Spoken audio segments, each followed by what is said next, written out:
Hey everybody, this is Jimmy with Cash from the Past. I've got this HP Vectra with a 46 in it that I found at a flea market, and we're going to see if it works. Before we try to start it, let's check out the computer. On the front, we've got the Hewlett-Packard logo. It says Vectra 4666XM, so I'm guessing it's got a 66 megahertz processor in it. The Intel Inside sticker. Got the power button, reset switch. I'm guessing that's a turbo switch. Hard drive light there. A floppy drive and a CD-ROM drive that says double speed on it. And I'm not sure what this is down here. Maybe there's something behind it in the case. Let's see what's around the back. Here's your VGA for your monitor.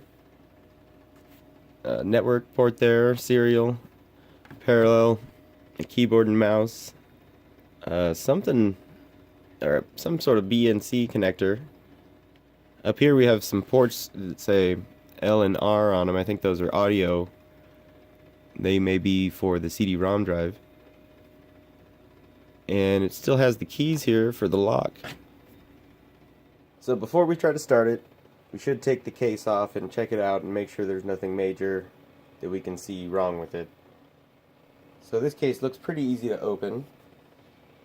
I think you just move these two tabs over.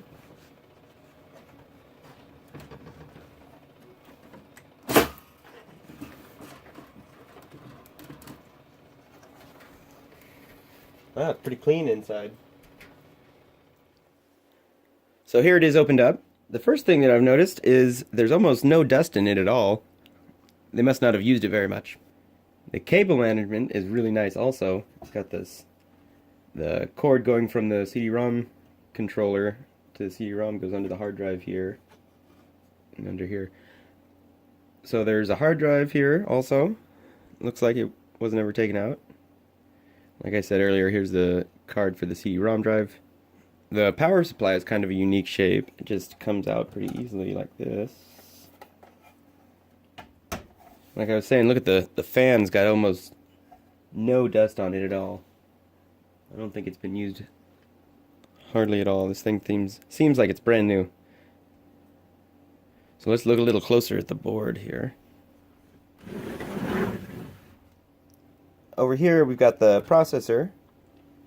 It is a 66 megahertz 46. We're pretty full up on RAM here. A couple different types. This is kind of unique. It's actually got removable cache here. And then over here also it's got removable video RAM. Because this thing looks so nice, I've got pretty high hopes for it actually all working. So let's get it put back together and see what happens. I've got this old Trinitron monitor hooked up, a junk keyboard, a junk mouse, and it plugged in. So let's see what happens.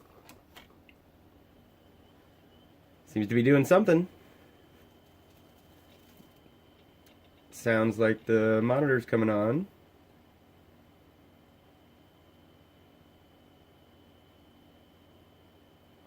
Hewlett-Packard system hardware's test. Looks like it's testing everything. Everything seems to be passing. Hard drive pass.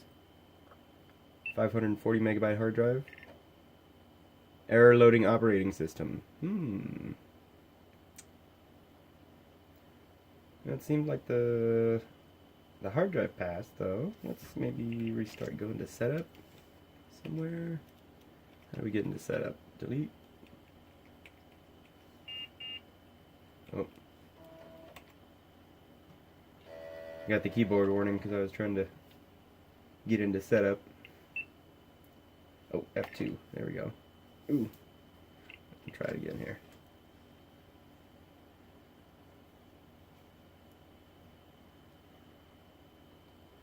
So F2.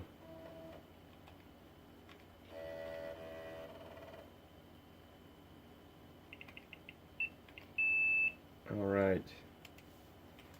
Let's see. It knows it's 2019. That's pretty cool. It's only a couple months off. 32 megabytes of memory. So it says there's a hard drive detected. But it doesn't seem to actually boot into the hard drive. Let's try it one more time here. We'll just F12 out, exit, error loading operating system. Alright, well, I'm going to get a boot disk and see what happens then. Alright, I found a boot disk. It's one I've written on an old AOL floppy.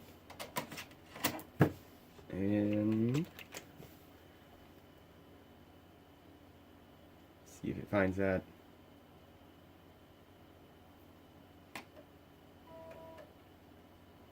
It's reading it.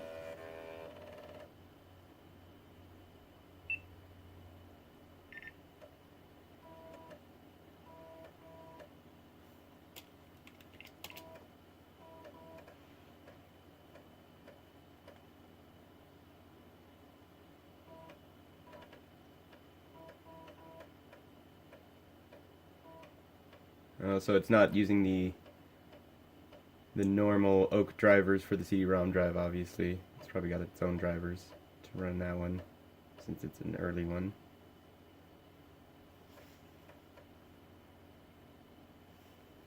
So let's see, can we get over to the hard drive? Invalid drive specification, okay. Does F-disk find it?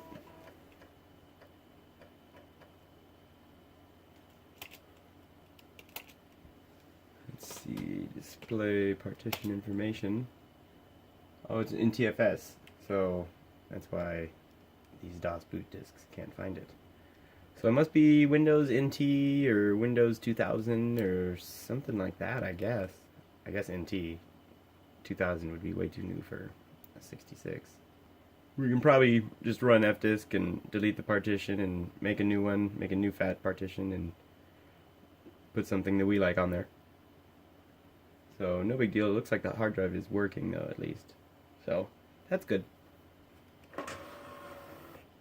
Looks like the CD-ROM tray works at least also too.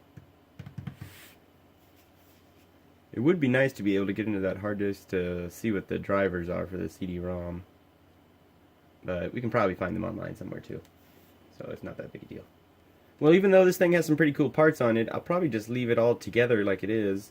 It's a pretty good example of just a stock OEM machine, but in really good condition. So probably just leave it how it is. Well, I think that's about it for this video. If you enjoyed it, please like and subscribe. And if you have any ideas for future videos that I should be doing, go ahead and leave a comment and let me know. And thanks for watching.